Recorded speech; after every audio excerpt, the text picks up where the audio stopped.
Notre Père, nous te disons merci pour ces moments encore. Merci pour cette célébration. Merci pour ce moment dans ton Église. Te donnons nos cœurs.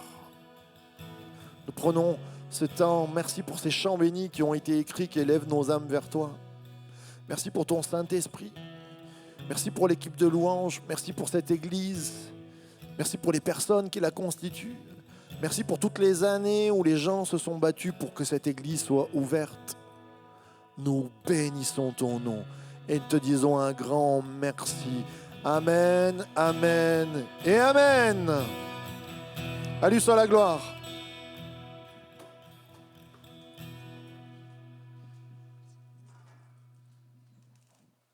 Est-ce que vous allez bien? Ça va? Et si ça va pas, ça va aller mieux. Amen. Amen. On va vous passer une petite vidéo parce que vous avez vu qu'il manque quelques personnes ce matin que vous êtes habitués. On a une petite vidéo à vous montrer. Les 25-35 sont en camp de jeunes et ça donne ça. Alléluia! Alléluia! Alléluia! Bon matin, source de vie! Un grand, vous nous manquez, un grand bonjour, un grand alléluia, un grand soyez bénis de Marseille où nous sommes tous réunis sur le thème de l'unité, être unis pour transformer le monde. Voilà ce que l'on est venu faire ici. Alors, on va acclamer Jésus tous ensemble. On est avec vous, hein, dans l'esprit, on est avec vous. Et n'oubliez pas que source de vie, je cherche vie. Soyez bénis. Alléluia. Oh ben, ils étaient plus... Alléluia. Ah, ça va, oui. Et c'est pas parce qu'on a 50 plus, quoi. À la louche. Hein, 5-6. 5-6. Alléluia. Vous savez, et ils sont en train de vivre... Je bénis le Seigneur. Ce matin, j'étais en train de bénir le Seigneur pour toutes sortes de choses. Je voyais mon frère qui est là, Steve, il ne devrait pas être là. C'est un miracle que tu sois là. Il y en a d'autres qui ne devraient pas être là. Vous êtes des miraculeux, miraculés. Il y a du miraculeux en nous, c'est juste glorieux. Là, je bénis le Seigneur parce que l'an dernier, les Varoli sont venus me voir en me disant, on a la pensée de s'occuper des adultes un peu plus vieux que les jeunes, là, les 25-35, parce qu'il y a des couples, tout ça. Et je dis, bah ouais, c'est super. Hier soir, dans le camp de jeunes, il y avait 2 baptêmes du Saint-Esprit. C'est super ce qui est en train de se passer. Il y a des libérations, il y a des... Alléluia, on peut applaudir le Seigneur. Je bénis le Seigneur pour tout ce qui se passe. Parce que, vous savez, je dis souvent à mon épouse, on est un peu des zèbres, nous, mais malgré qu'on soit des zèbres, le Seigneur fait de nous des chevaux de course. Amen. Et on voit cette belle église, il y a des chevaux de trait, il y a des chevaux de course, ça pousse, ça va de l'avant. Gloire à Dieu, merci pour tout ce qu'il fait. Et tu es le bienvenu ce matin. Et vous savez, alors Ambre, tu peux t'inquiéter. Je reçois des lettres. Ce matin, j'ai reçu une lettre avec plein de cœurs dessus. J'arrive même pas à les compter. Et juste, ça m'a ému. Je vais essayer de ne pas pleurer en lisant cette lettre. Et j'ai reçu un petit mot.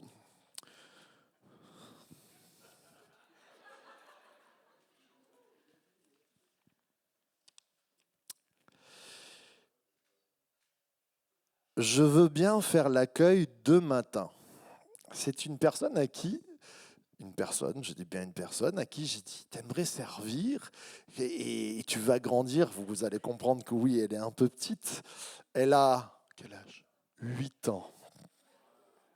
Et elle me dit, parce que l'autre fois, je l'ai pris au mot. J'ai dit, alors t'aimes le Seigneur, tout ça? Ouais. Et je dis, ben, dans quoi t'aimerais servir, tout ça? Je veux bien faire l'accueil de matin. Enzo, il va falloir t'y préparer. Et quand j'aurai 11 ans, quelquefois, je voudrais bien faire la nurserie. Et je voudrais me baptiser à 12 ans, le 15 avril 2029.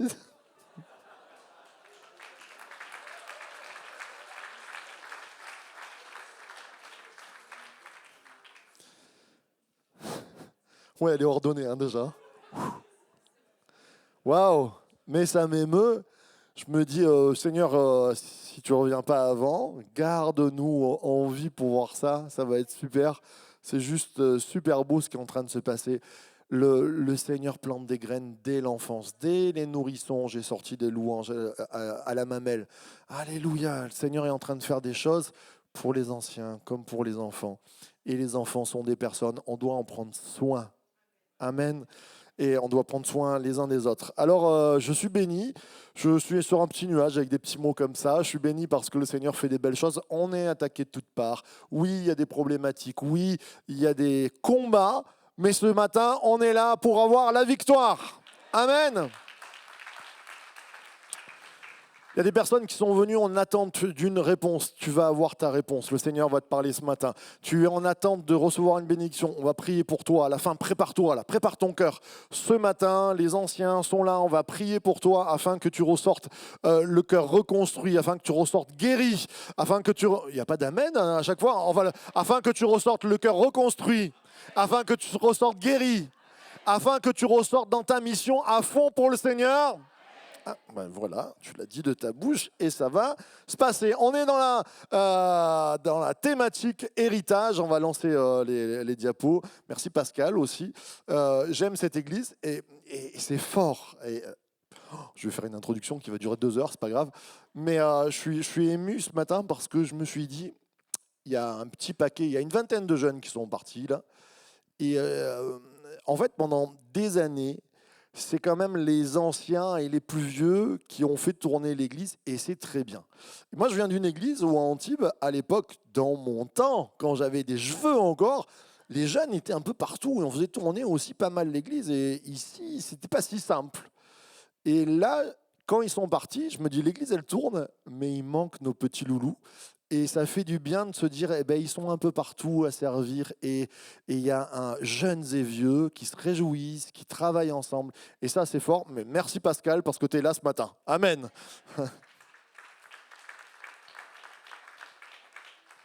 Alors, héritage, en route vers entre Pâques et Pentecôte, on est là.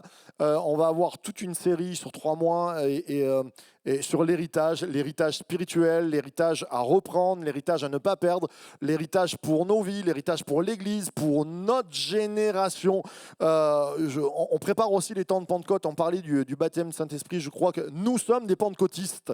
Nous sommes une Église pentecôtiste. On croit que Dieu guérit encore aujourd'hui. On croit qu'il y a des charismes qui sont donnés et c'est pas juste du fun, c'est pas juste une option. Je crois qu'on a besoin de rechercher chaque année, de prendre le temps et de dire comment va ma vie spirituellement, où j'en suis avec le Saint-Esprit, depuis combien de temps le Saint-Esprit ne me parle plus, depuis combien de temps j'ai pas été rempli de l'Esprit, depuis combien de temps j'ai pas vécu une expérience avec Dieu puissante. Vous savez, ça, c'est comme un couple. Depuis combien de temps vous êtes plus dit je t'aime? Depuis combien de temps vous n'avez pas passé à un moment où ça brille dans vos yeux? Quand ça brille plus dans les yeux, il faut s'arrêter. C'est que la routine est venue stopper certaines choses, comme des digues là qui coupent l'eau. Je crois que dans nos vies avec Dieu, on a besoin de s'arrêter et de se dire, est-ce que Dieu brille encore dans mes yeux? Est-ce que je passe encore des moments où ça m'émeut ou alors je viens par habitude? C'est très bien. Si tu viens par habitude, c'est déjà bien que tu sois là. Amen. Je te remercie. Tu aurais pu rester sous ta couette. Non, tu as fait l'effort. Mais je crois qu'il y a plus qu'une routine sympathique de venir à l'église. Il faut que nos yeux brillent dans la présence de Dieu. Il faut qu'il illumine nos cœurs de sa puissance. J'aimerais entendre un grand amen à ceux qui ont soif ce matin. Amen. Et tout ça, ça fait partie de notre héritage. Et ce matin, le titre de mon message, ça va s'afficher, j'ai tout perdu. Aïe, aïe, aïe. J'ai tout perdu. Et ça peut arriver dans nos vies qu'on connaît les promesses, mais il y a des choses qui sont venues saccager les promesses. Il y a des choses qui sont venues saccager les bénédictions que nous avions. Et quelquefois, c'est nous-mêmes où on s'est saccagé, quelquefois, c'est l'ennemi, quelquefois, c'est d'autres choses, mais où on se dit, c'est trop tard, j'ai tout perdu. Alors on va lire ensemble une équipe qui avait tout perdu, mais ce matin, je ne suis pas là pour te dire on va pleurer ensemble, c'est super dur, t'as tout perdu, eh bien déprimons, sortez les mouchoirs, là voilà, on a la caisse de mouchoirs. Et... Non, je suis là pour te dire, ceux qui ont tout perdu dans la Bible, ceux qui se sont tournés vers Dieu, ils ont tout retrouvé et même au double. Amen. Là-bas, les jeunes, là, à droite, vous n'avez pas dit Amen. Vous n'avez pas assez perdu ou il y a des choses perdues dans vos vies, vous allez retrouver, je vous le dis de la part du Seigneur, au double. Il y a une bénédiction pour les jeunes, pour les anciens. Dites un grand Amen général. Amen. On va se lever ensemble pour lire la parole de Dieu. Et là, on va rigoler ensemble sur les noms. Alors, s'il y a des parents s'il y a des mamans enceintes parmi nous ou qui prévoient d'être enceintes, choisissez bien les noms. Des fois, on tombe au hasard. Par exemple, si tu veux appeler ton fils Tselofrad, tu peux, mais c'est quand même pas évident à dire. Mais après, il y a des jolis prénoms à l'intérieur aussi, on va voir, pour des filles. Le Seigneur va bénir autour de cette histoire, une histoire qui m'a impacté depuis que je suis jeune. J'aime lire cette histoire, j'aime lire ce récit qui est une réalité. Et même, il a impacté ma vie de famille, parce que vous allez voir pourquoi.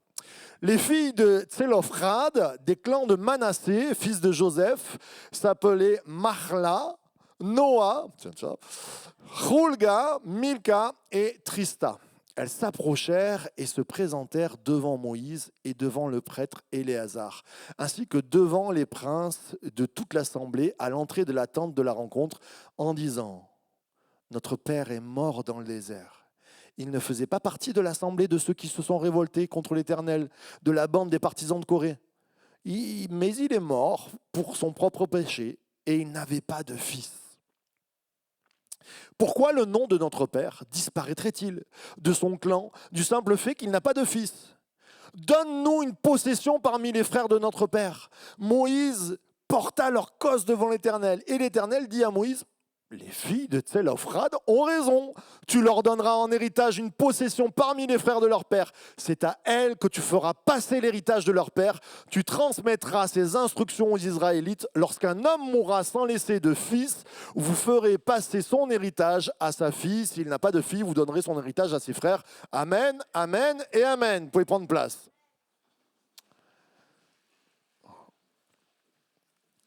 Moi, j'attendais un plus grand amen des sœurs quand même. C'est une histoire de filles d'impact, là. On continue un peu legacy presque, tu sais, mais ça vient parler aussi aux hommes. C'est juste exceptionnel ce moment-là. Et on va voir 3 parties qui vont venir détruire le « j'ai tout perdu ». Dans ta vie, ça arrive que des fois tu te dis « j'ai tout perdu ». Eh bien, je vais te donner 3 fonctions de la foi qui vont venir briser ce « j'ai tout perdu ». Ce matin, je veux qu'on ressorte avec un héritage et les promesses que Dieu a fait. Les j'ai tout perdu, on va les piétiner, on va les briser. J'aimerais entendre une main d'applaudissement à ceux qui veulent briser les j'ai tout perdu.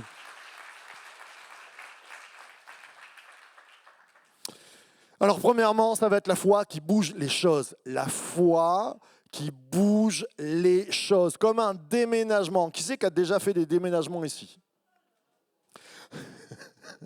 J'ai entendu un « oh là là ». Ouais, je sais. Nous, on les compte plus, on doit être à une dizaine. On a 20 ans de mariage, on en a fait 10. En Israël, je me rappelais, on faisait 3 fois. Et je me rappelle de ces moments où dans les escaliers, tu dois monter un piano. Le top, c'est le frigo. Tu te dis « oh, c'est gros ». Tu prends la machine à laver derrière, tu te dis « c'est pareil que le frigo ». Pas du tout. La machine à laver, elle a des blocs de béton à l'intérieur. C'est énorme, c'est super lourd. Quand tu dois faire 3 étages sans ascenseur, tu rigoles bien. Les déménagements. Mais on a besoin de déménager. Moi, j'ai grandi avec une maman. Désolé, je parle souvent de toi, excuse-moi. Mais chaque printemps, je ne sais pas ce qu'elle avait. Je ne sais pas si ça vous arrive, mes sœurs. Mais chaque printemps, les meubles, on aurait dit que la maison, elle avait tourné.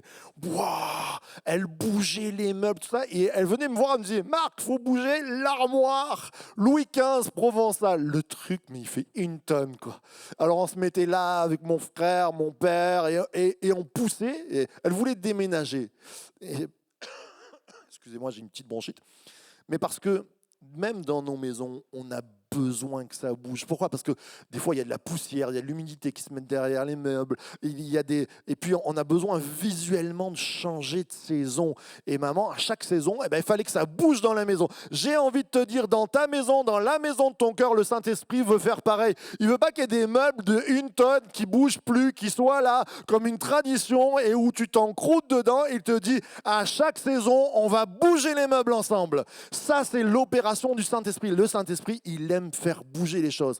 Quand l'Église, elle s'est stoppée à Jérusalem, qu'elle a dit « Oh, on est bien à Jérusalem, il y a le réveil, Jésus est parti, mais on sait gérer », eh bien, il y a eu une tribulation. Alors, ça semblait terrible, mais qu'est-ce qui se passe ? Là, ils se sont dit « Mais Seigneur, tu nous abandonnes ?» Non, pas du tout. S'il n'y avait pas eu la tribulation, les frères ne seraient pas partis au-delà de Jérusalem pour évangéliser. Et il a fallu bouger les meubles. Et des fois, Dieu nous fait bouger les meubles par des chemins où on ne s'y attend pas, par des chemins qui nous dérangent un peu, parce que bouger les meubles, monter dans l'escalier, pousser, tirer, faire la poussière, regarder derrière, enlever de l'armoire les serviettes, les casseroles, et puis les remettre, tout ça, ça prend de l'énergie. Mais s'il n'y a pas ça, il n'y a plus de vie. Et quand ça stagne dans nos vies, ça a moisi, ça sent mauvais. Alors ce matin, on va faire du net et on va dire au Saint-Esprit, viens bouger les choses dans ma vie. Mon frère, ma soeur, dans ton boulot, il faut que ça bouge. Mon frère, ma soeur, dans ton couple, il faut que ça bouge. Dans ton église, il faut que ça bouge. Dans ton service, dans ton ministère, dans ta vie, il faut que ça bouge. Le Saint-Esprit est toujours en mouvement. Regardez la création qu'il a fait. Il n'a pas fait du béton. Désolé pour les maçons, mais nous, on est très forts pour faire du béton. Ça ne bouge plus. Enfin, tu parles. Regardez le béton là-bas, il y a de l'herbe qui se pousse, il y a des racines qui lèvent les choses. Parce que la vie que Dieu a faite, même le béton ne l'arrête pas. Alors tu crois que dans ta vie, il va bétonner les choses ? Pas du tout. Il va mettre de l'énergie pour que ça pousse. Amen. Alors quand on regarde les filles voilà, les 5 filles, c'est l'Ophrad, c'est sûr, il y a de quoi déprimer. Elles sont orphelines au moins de père. C'est-à-dire que la force de la famille, le représentant familial, celui qui a l'héritage, il est mort. Aïe. Bon, déjà, ça commence pas bien. De 2, ce sont des filles. Désolé de dire ça. Mais à l'époque, les filles, en tout cas, avant cette histoire, elles n'ont pas grand droit. Elles vivent au travers de leur mari, au travers de leur clan, au travers de leur père, mais elles ne sont pas reconnues en tant qu'identité. Donc on a des orphelines, des filles qui ne sont pas reconnues dans leur identité, c'est-à-dire que c'est des demi-personnes un petit peu. C'est pas ce qu'on pense, hein. Attention, c'est ce que je dis ce matin. Et puis elles sont 5. Vous allez me dire, c'est déjà pas mal, 5, mais elles sont face au moins, quand ils sont sortis d'Égypte, au moins 600 000. Là, c'est bien après, c'est 40 ans après, à peu près, ils doivent être 1 million passés. 5 face à 1 million, c'est-à-dire elles sont noyées dans la masse. Comment porter recours ? Comment trouver quelque chose ?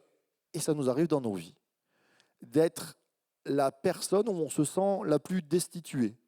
C'est-à-dire, je suis au mauvais endroit, au mauvais moment, pour avoir une part à l'héritage. Et il y avait de quoi déprimer. Et ce qui est compliqué et difficile à vivre, je trouve, des fois quand je regarde la vie des personnes, c'est qu'il y a des personnes, ils abandonnent. Il y a de quoi abandonner, mais c'est dommage d'abandonner. Parce que cet exemple-là va nous montrer que 5 face à 1 million, 5 face à une identité non reconnue, 5 face à un abandon paternel parce qu'il est décédé, vont pouvoir trouver la clé de la bénédiction. Ce que je veux te dire, c'est que là, on part de très loin. Peut-être que toi, tu te sens aussi partir de très loin, mais le Seigneur veut te dire, ce matin, je veux faire de grandes choses pour toi et on va le voir ensemble. Amen. Alors, combien de choses peuvent faire peuvent nous faire dire j'ai tout perdu? L'âge. C'est pas facile de vieillir. C'est pas facile de vieillir. Quand je sors et qu'il fait frais, je dis t'as perdu tes cheveux. C'est mon running gag, ça, à chaque fois il revient. Mais c'est pas facile de vieillir dans la santé, dans le corps. Je disais à des amis, à chaque fois on me disait oh là là, j'écoutais les plus anciens que moi, J'ai du mal à m'en remettre, tout ça. Je me dis, oh là là, il chouine un peu pour rien, pas grand-chose.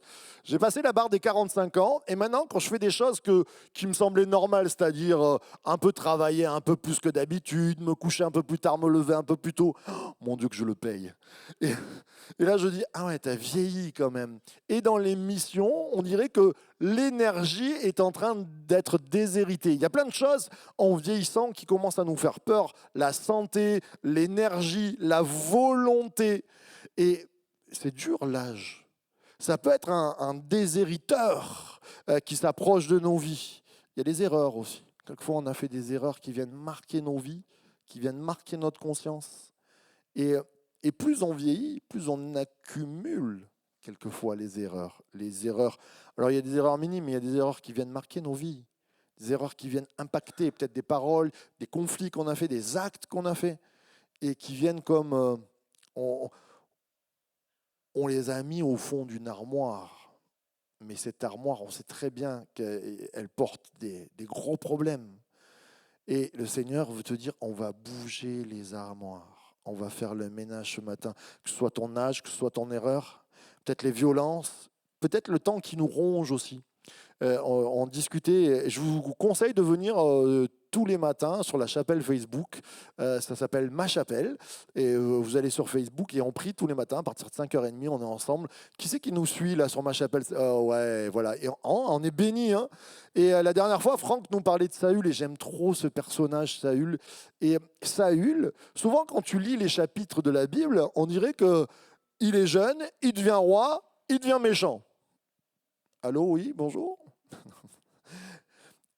Je reprends. Saül, quand tu lis la Bible, vous lisez la Bible, ça vous arrive? Voilà. Donc, Saül, dans le Nouveau Testament, dans l'Évangile de Marc. Ah, c'était pour voir. C'était pour voir. Samuel, tu m'as pas dit non. Tu lis pas cette... dans les livres, bien sûr, de Samuel, vous avez ce roi Saül, il commence très bien. Mais quand tu lis les chapitres, ça passe tellement vite l'histoire que tu te dis, bon, bah, il a fait 1 an de règne, il est parti en... Non, il a fait 40 ans de règne avant de mourir. 40 ans. C'est-à-dire que le temps est venu. Il a vraiment bien commencé, Saül, mais le temps a rongé sa fidélité, le temps a rongé sa vivacité, le temps a rongé son sérieux. Et en 40 ans, eh bien, il est devenu d'un homme passionné, timide, sage et humble, d'un homme qui n'était plus du tout passionné, qui était orgueilleux et pécheur. Quelquefois, là, je parle à des chrétiens, à des anciens, à qui nous sommes. On était passionnés. Et souvent, je me mets devant mon miroir, je dis, pourquoi tu as voulu servir le Seigneur? Pourquoi? Comment il t'a appelé? Est-ce que le feu qui te passionnait avant te passionne toujours autant? Et ce n'est pas toujours simple, parce qu'il y a le travail, parce qu'il y a les activités, parce que vous connaissez l'Église, parce que tu sais quand on va te demander de dire Alléluia, et tu dis Alléluia ou pas, tu lèves la main ou pas, tu te lèves, tu chantes, tu connais l'Église, tu t'es habitué. Peut-être même, des fois, tu te dis, oh là là, qu'est-ce qui me fatigue le pasteur à nous faire dire Alléluia? Il y en a qui rigolent quand même. Le temps nous a usés. Et le temps, c'est quelquefois un ennemi contre notre passion. Eh bien, face à toutes ces choses-là, on va faire du ménage ce matin. Amen. J'arrête sur les choses négatives, mais il nous faut avoir une attitude qui bouge. Elles ont une attitude, ces filles, dans les versets qu'on a lus, il nous dit, elles s'approchèrent. Déjà, elles se sont regroupées, elles s'approchent. Ce matin, tu t'approches de Dieu. Tu es venu dans ce lieu, tu es au bon endroit, tu t'es approché, comme ces filles qui s'approchent. Tout à l'heure, il va y avoir un appel, approche-toi si tu as besoin. C'est de ta vivacité, c'est de ton énergie à faire bouger. Tu n'as pas grand-chose à bouger, tu as une dizaine de pas, peut-être pour venir chercher la guérison, pour venir chercher la bénédiction. Fais bouger les choses. Elles s'approchèrent, se présentèrent, elles dirent « Donne-nous ». Elles ont demandé, elles s'approchent, elles se présentent, elles disent. Ce matin, il y a une attitude de cœur. Réveille ton cœur, mon frère, ma sœur. Ne laisse pas le côté c'est déjà fait, j'ai déjà tout perdu. Il y a de l'espoir ce matin parce que Dieu te le dit au travers de cette parole. Et on peut le voir au travers des prénoms. Et j'aime beaucoup les prénoms. On va passer de Tselophrad. Alors Tselophrad, ça veut dire l'ombre de la terreur. Le père s'appelle l'ombre de la terreur. Super. Donc, en fait, l'héritage qu'elles ont, c'est un nom. Et le seul héritage qu'elles ont, c'est de l'ombre et de la terreur. Peut-être que tu te dis ce matin, moi, il y a des ombres sur ma vie. Si tu savais, Marc, les ombres qu'il y a, elles sont terrifiantes, peut-être. Peut-être des actes que j'ai faits, peut-être des choses qu'on a dit, peut-être des choses qu'on m'a faites. Il y a des ombres qui me terrifient, je ne veux même pas y penser. Je ferme le placard, je pousse. Et le Seigneur dit, on va ouvrir. Non pas pour dévoiler, mais pour faire le ménage. Et tu sais, l'Euphrate va bouger. La première sœur aussi, elle s'appelle Marla. Vous avez par exemple un des fils de Ruth, de Naomi, qui s'appelle Marlon. C'est exactement là, Marlon Brando par exemple. Je me souviens de ce prénom parce qu'on s'est dit, quand on a eu Eliona, avant qu'on ait Eliona, on ne savait pas si c'était un garçon ou une fille. On s'est dit, ah, Marlon, ça sonne bien. Puis je suis allé voir l'étymologie, malade. J'ai dit, on l'appellera jamais Marlon. Marla, ça veut dire malade. Elle a le père, donc l'aîné, c'est la première, Marla. Son père, c'est l'ombre de la terreur et il a enfanté la première qui est malade. Il y a de la maladie, ça vient impacter. Et quelquefois, ça vient parler à nos vies. Peut-être que c'est une ombre du péché, peut-être que c'est une maladie sur nos corps, mais on est comme déshérités. Et merci Seigneur, parce qu'il y a la deuxième fille qui vient faire bouger tout ça. Elle s'appelle Noah. Et Noah, aux grandes dames de ma femme, ça veut dire celle qui bouge, celle qui déplace. Je peux vous dire, on en a une, on lui a donné le nom. Ah ouais, ça bouge, hein, ça déplace. Hein. Appelez vos enfants Noah, vous allez voir. Celle qui déplace. Et vous savez, les noms ne sont pas mis au hasard. Hein. La deuxième, elle vient faire bouger le nom de son père, l'ombre de la terreur. Elle vient faire bouger ce qui a été dans l'hérédité, ce qui a été transmis, ce qui a été donné comme maladie. Quelquefois, j'entends, oui, il y a des problèmes générationnels chez nous, mais le Saint-Esprit fait bouger les choses. Ah, c'est des Noah qu'il nous faut, des Noah qui viennent bouger les meubles pour que ça avance. C'est ce que le Saint-Esprit veut faire avec toi. Et la troisième sœur, elle s'appelle Hulga, qui a donné Olga. Et Hulga, alors ça veut dire la perdrix. Mais dans le désert, il n'y a pas, vous savez, des aigles magnifiques avec des plumes, mais il y a des oiseaux qui s'envolent. Et le Seigneur veut te dire, c'est pas parce que tu ressembles pas à un aigle, c'est pas parce que tu ressembles pas au plus bel oiseau que dans ton désert, Dieu veut pas te faire décoller comme une perdrix. Je peux vous dire que les chasseurs, quand ils essayent de chasser les perdrix, c'est pas si simple parce que le vol il est aléatoire, ça vole, ça décampe direct. Et le Seigneur veut faire du Hulga en toi. Noah, bouge, Hulga, tu décolles. Les choses vont s'envoler pour toi ce matin. Dis un grand amen à ce que Dieu veut faire. Amen. Alors, il y en a qui sont au bout de leur vie, là, ils se disent, il va arrêter de me faire dire un grand amen. Eh ben non. Amen, ça veut dire, c'est la vérité. Quand tu dis amen, ça veut dire, c'est vrai. Je crois que le Seigneur va faire du Noah en moi. Il est en train de bouger mes armoires empoussiérées. Il va faire décoller ma vie. Il va faire s'envoler les problèmes. Ce n'est pas que du rêve. Ces filles l'ont vécu et tu peux le vivre ce matin si tu le crois par le Saint-Esprit. Alors, ce sont des noms qui amènent à bouger. Et j'aime leurs paroles. Pourquoi le nom de notre Père disparaîtrait? Alors quand le nom, Hulga, c'est plutôt le nom de famille, Tsefolrad, c'est plutôt le nom de famille. Pourquoi l'héritage devrait-il disparaître? Elles refusent de perdre l'héritage. Elles vont voir Moïse, elles se disent, on est hors la loi, mais c'est pas grave. Nous, on n'est pas d'accord avec ce qui manque dans la loi. On refuse. Vous vous rendez compte? Elles vont voir, il y a du toupet. Elles vont voir l'homme le plus grand avec le sacrificateur Éléazar juste à côté, et elles disent, nous on refuse, on n'est pas d'accord. Moïse, il est perplexe. Hein. Il va aller voir Dieu. Il est perplexe. Et peut-être que même il s'est senti piqué. Il se dit, oh, qu'est-ce que c'est? 5 filles, mais pour qui elles se prennent? Je ne sais pas. Hein. Mais il va aller voir Dieu. Et Dieu lui dit, elles ont raison. Extraordinaire. Elles refusent de ne pas avoir part à l'héritage. Ce matin, refuse la situation qui te bloque. Ce matin, refuse la maladie qui est dans ton corps. Ce matin, refuse le fait que ton couple n'aille pas bien. Ce matin, refuse qu'il y a des problèmes récurrents dans ta vie qui sont dus à ton passé. Tu le refuses et tu dis, je veux avoir part à l'héritage des chrétiens. J'aimerais entendre un grand amen à ceux qui le croient. Hébreux Hébreux 11, 6 nous dit, or sans la foi, il est impossible de lui être agréable. Il faut que celui qui s'approche de Dieu croit qu'il existe et qu'il récompense ceux qui le cherchent. Il récompense ceux qui le cherchent. C'est pas parce qu'on est parfait, c'est pas parce qu'on a une auréole.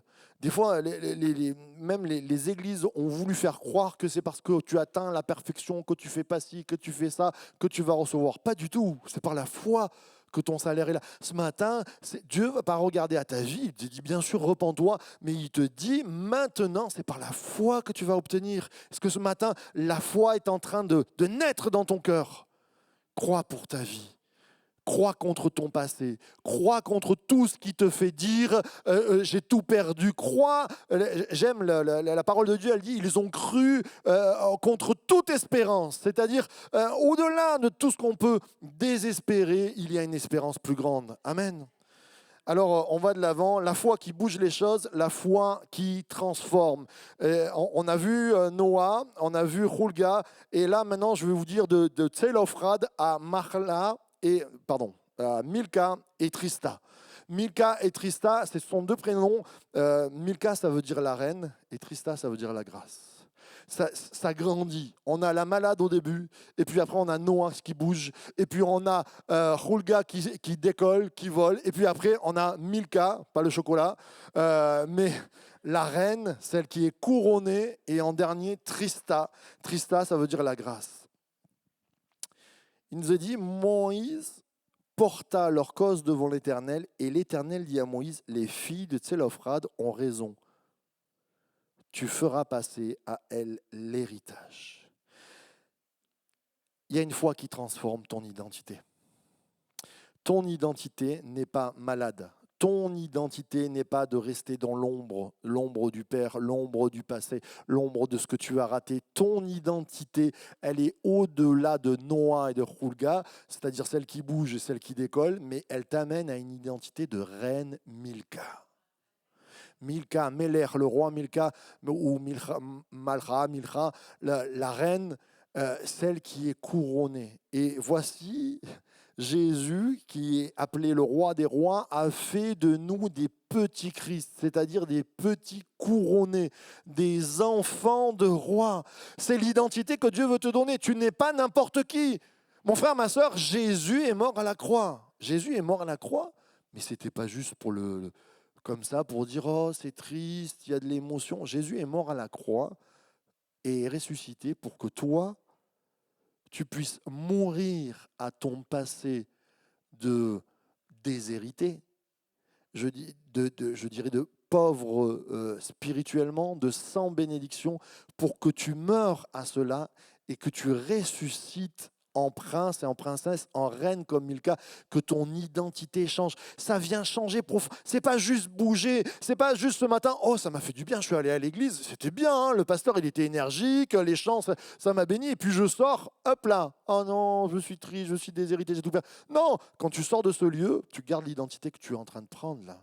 Dieu fait de toi une reine, Dieu fait de toi un roi, un prince. Il y a du couronnement. Nous faisons partie du royaume des cieux. Nous sommes morts à notre passé, morts à ce corps, à ce cœur de tristesse, à ce cœur rempli qui a peur du temps et de l'âge. Vous savez, un vrai chrétien, je crois qu'il n'a pas peur de l'âge. Oh, mince. Est-ce que tu es un faux chrétien si tu as peur de vieillir? Non. Mais ces craintes-là, elles ne doivent pas commander ta vie. Rappelez-vous comment il s'appelle le Père, c'est l'ombre de la terreur, l'ombre de la peur. Il y a des ombres, oh, comment je vais vieillir, comment ça va se passer, comment mon corps, que je regarde mes parents, ça. Mais ça ne doit pas affecter ta vie. Parce que Dieu veut te sortir de cette peur pour te dire tu es dans le royaume des cieux. Alors oui, tu vis peut-être en ce moment des choses. Moi, je crois que si tu te mets devant Dieu et tu dis ma mission elle n'est pas finie, tu ne m'as pas repris, le Seigneur peut te donner de l'énergie, peut t'encourager, peut te fortifier, peut te guérir ce matin. Et prends-le pour toi. Prends-le pas parce que je suis en train de te le dire, mais prends-le par la foi ce matin, mon frère, ma soeur. Il y a des maladies qui touchent ton corps, refuse-les. Tu n'es pas appelé à être malade. Tu es appelé à être missionnaire, tu es appelé à être reine du royaume des cieux. Alors, ce n'est pas juste pour dire ah ouais, j'ai été guéri. Non, je suis guéri parce que j'ai une mission. Je suis enfant de Dieu dans le royaume des cieux. Qu'est-ce qu'il y a? Nous avons la lumière à apporter. Quelquefois, je rencontre des jeunes qui me disent ah, je suis perdu dans mes études, tout ça. Et désolé les parents, mais la première chose que je leur dis, parce que c'est ce qui a bougé ma vie, c'est qu'est-ce qui va bénir les autres dans ce que tu veux apprendre? Comment tu peux amener la lumière? Alors, s'il y en a qui me disent je veux gagner beaucoup d'argent, ben, je dis ok, ben, tu auras des belles dîmes à donner. Mais comment tu amènes ta lumière? Comment tu vas changer le monde? Parce que Dieu a fait de nous des changeurs de monde. Dieu a fait de nous des changeurs de tristesse en joie. Et quand tes enfants, tu leur proposes de travailler, c'est quoi l'avenir que tu leur donnes? Juste un bon parcours parce que tout le monde fait ça ou parce que tout le monde rêve de faire ça? Ou ce qui va vraiment résonner dans le cœur de ton enfant pour qu'il puisse bénir les autres? Je crois que dans nos vies, et tous les enfants que je vois, et je bénis l'Éternel pour cette petite qui me dit « Je veux être 2 fois à l'accueil, ça serait bien. » Wow. Wow. C'est juste génial. Ça veut dire qu'elle a vu dans les yeux de ses parents à elle une passion. J'ai souvent dit, les papas qui aiment le foot, les enfants aiment le foot. Les papas ou les mamans qui aiment les voitures, les enfants aiment les voitures. Si tu aimes l'Église, les enfants vont avoir une passion pour l'Église. Qu'est-ce qu'on va léguer comme héritage? Amen. Alors, la foi qui transforme, ces filles-là, elles vont changer d'identité. On ne va pas rester dans l'ombre de la terreur, on ne va pas rester dans l'ombre de la peur. Ce n'est pas la vieillesse qui va me faire peur, ce n'est pas mes échecs. Seigneur, à toi toute chose, je te confie ma vie, enlève les peurs, j'avance. Je crois que Dieu peut le faire ce matin. Ésaïe nous dit, voici je vais faire une chose nouvelle sur le point d'arriver, ne la reconnaîtrez-vous pas? Ce matin, il est en train de faire des choses nouvelles, réjouis-toi, c'est quand même quelque chose de grand. Paul va dire, soyez transformés par le renouvellement de l'intelligence, afin que vous discerniez quelle est la volonté de Dieu. Discerner dans ton intelligence, Dieu veut pas, il ne t'appelle pas à une vie misérable. Il ne t'appelle pas à être dans la tristesse, il t'appelle à être dans la joie, la paix, le contentement, la gloire de Dieu au travers de ce que tu vas faire. Amen, amen et amen. Et puis mon dernier point, je vais demander à mon ami Franck de venir. La foi qui fait hériter. Tu peux changer d'identité et pas rentrer dans l'héritage. Tu peux dire, oui, je me fais baptiser, je crois, je suis enfant de Dieu, waouh, super, j'ai plus l'étiquette, et tu ne rentres pas dans l'héritage. Il y a des richesses dans l'héritage. Il n'y a pas que l'identité qui fait. L'identité est rattachée à un héritage, et l'héritage, il y a des grandes richesses pour toi. Je vais vous lire Josué au chapitre 17, ceux qui ont leur Bible. Je n'ai pas le texte, mais ne vous inquiétez pas, je vais vous le lire.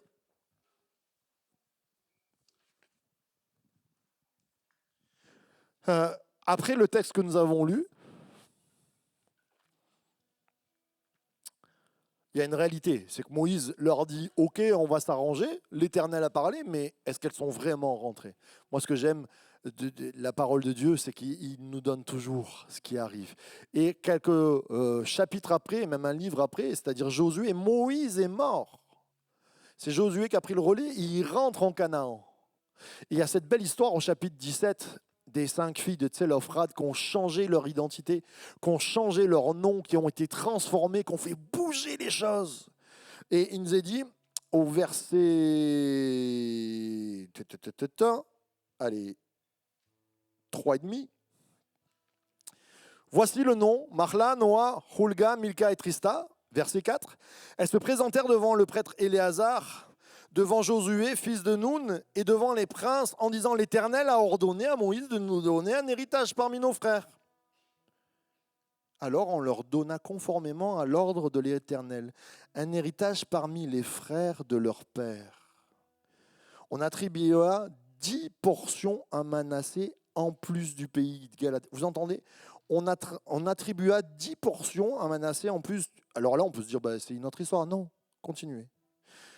En Galade de Basan, qui est de l'autre côté du Jourdain, en effet, les descendantes, vous l'avez sur la Bible, les descendantes de Manassé eurent un héritage parmi les descendants du pays. C'est-à-dire qu'il y avait quelque chose de prévu, et puis on a rajouté 10 portions de plus à cause de ses fils à Manassé. 10, alors qu'elles sont. C'est donc le. Vous êtes bon. Là. Qu'est-ce que ça veut dire? Et je sens qu'il y a des anciens chrétiens qui commencent à glisser sur là où je veux les amener. Rappelez-vous, quand notre cher Élisée est face à Élie et qui dit « Qu'est-ce que tu veux de moi ?» Il dit « Une double portion de ton esprit. » Et souvent, on se dit « Mais qu'est-ce qui... Élie, Dieu va donner une double portion de l'esprit 2 fois. » Mais non, ça ne veut pas dire ça. Il considère, Élisée est en train de considérer et de dire « Élie, tu es le premier pour moi. Élie, tu es le fils aîné. » Et dans la loi, il y avait, c'est ça qui est trop fort, une loi qui disait le fils aîné, il a une double part d'héritage. Double portion. Et là, les filles, elles ont reçu, pas l'aîné, les 5, une double part. Ça veut dire que devant tout le peuple, les autres, ils ont hérité, mais eux, elles ont hérité la double part du fils aîné.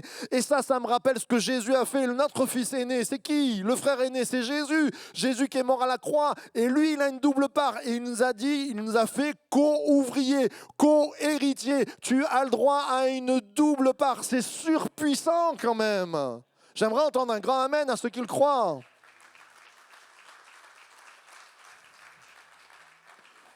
C'est juste extraordinaire. Mais cette histoire, moi, elle me bouleverse. C'est pour ça que mardi, là, on a les études bibliques.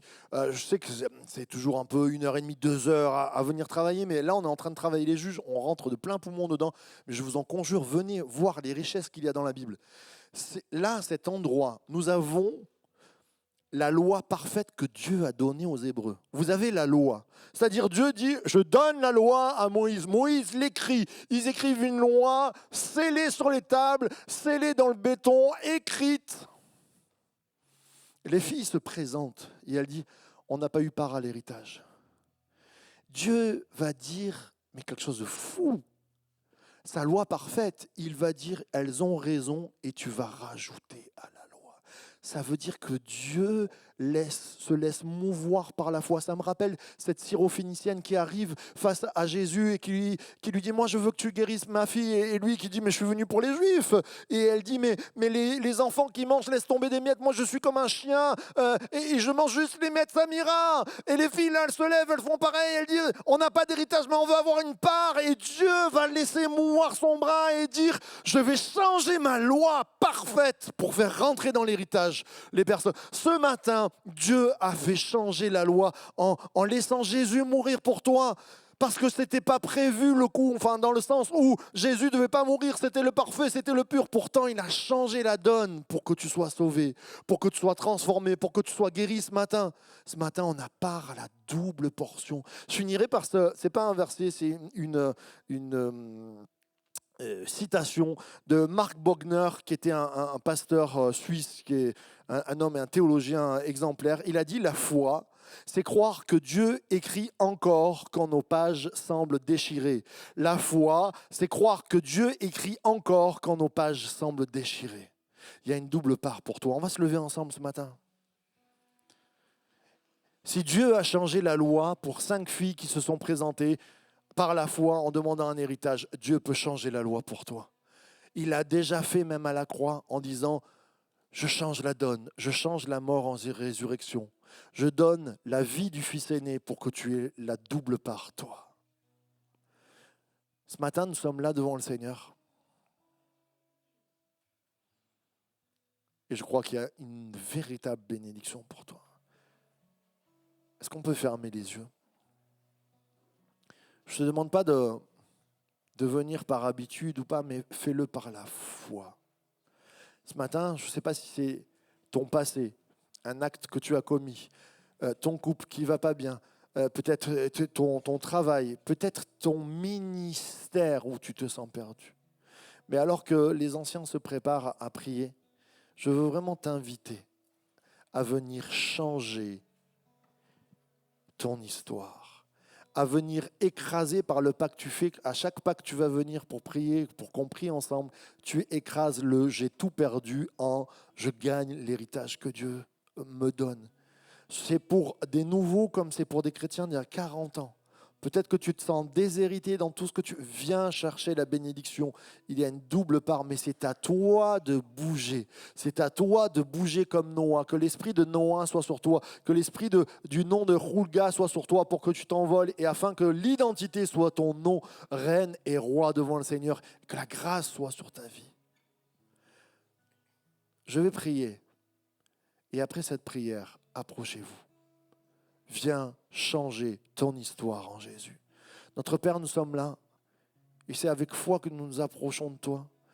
Et je te prie pour que tous les cœurs qui ont besoin de toi, qui ont besoin de guérison dans leur corps, ou qui ont besoin de changer de vie, ou qui ont besoin de y croire dans leur appel, qui ont besoin de transformer les choses, qu'elles soient en haut, en bas, qu'elles aient 40 ans de conversion, ou premier jour dans cette église, Seigneur, je crois que tu vas bénir. Et à tous ceux qui s'approcheront, je proclame une bénédiction et une guérison puissante au nom du Père, du Fils et du Saint-Esprit.